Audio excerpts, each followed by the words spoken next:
3000里，假若此事當真，北境要死幾多人啊？我打更人衙門探知遍佈，點解此前冇任何消息嘅呢？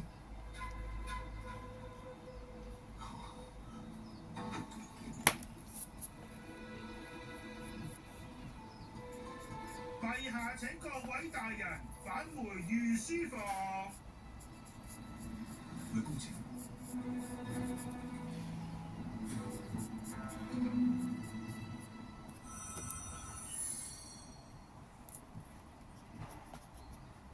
陛下，臣已經用望氣術監測，主上所言都係實話，冇半句謊言。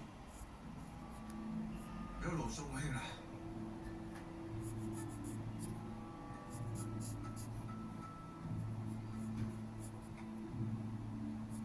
唔知道魏公喺邊度得嚟嘅消息，差啲令陛下誤會咗王爺。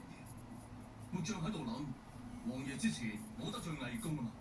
陛下，事關重大，此人所言或者屬實，但北地嘅情況可能並非如此。魏公，你何出此言？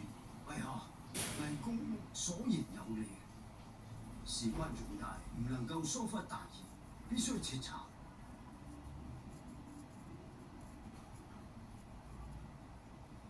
點樣查？陛下可以繼續徵集糧草軍餉運往楚州，同時派支欽差隊伍隨行，前往北境徹查此案。臣附議。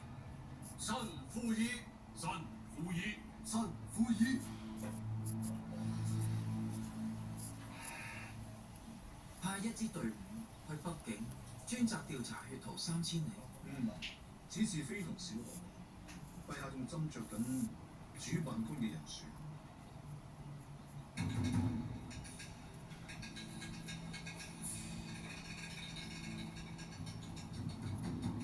唔會係我啩？你只係個銀奴，主辦官要統領3司共同辦案。而家嘅你仲未夠資格。係。講嚟聽下，你妙真佢而家點啊？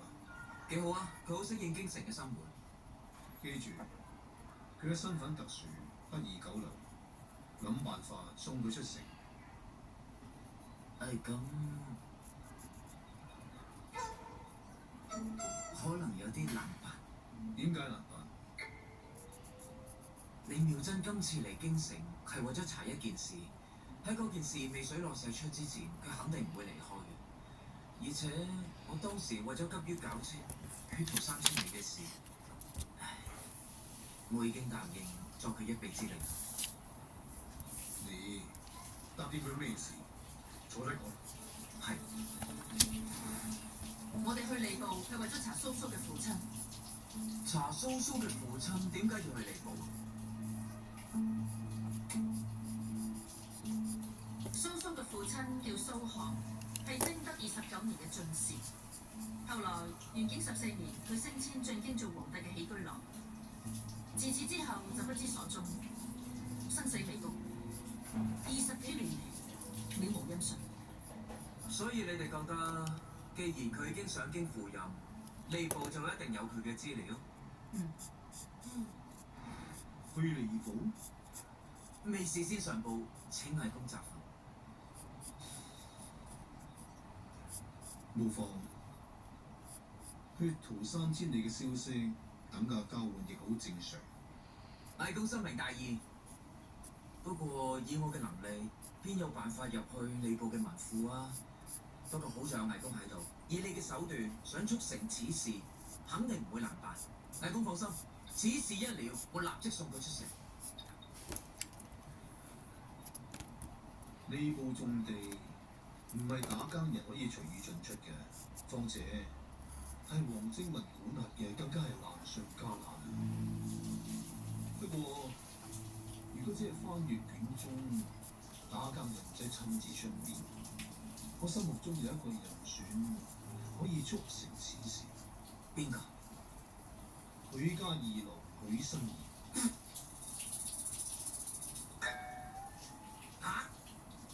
入去利部？冇錯，入去利部。你係打更人，都入唔到去吏部，我又點幫你啊？我都係咁樣問魏公㗎，但係佢話只要我嚟揾你，一切自有分曉。你亂講，魏公子等人物又點會信口？點樣？諗起啲咩啊？冇啊！哎呀，慈舊啊！你千祈唔好有嘢隱瞞大哥啊！你如果真係有咩辦法，咁你真係幫咗我一個大忙啊！你再好好諗下嚇，諗下。我又唔係故意唔幫你，只不過我的確係有一位朋友，或者可以達成此事，只係佢未必會見我。咁總要試下㗎。咁試下又點知？你試下啦！我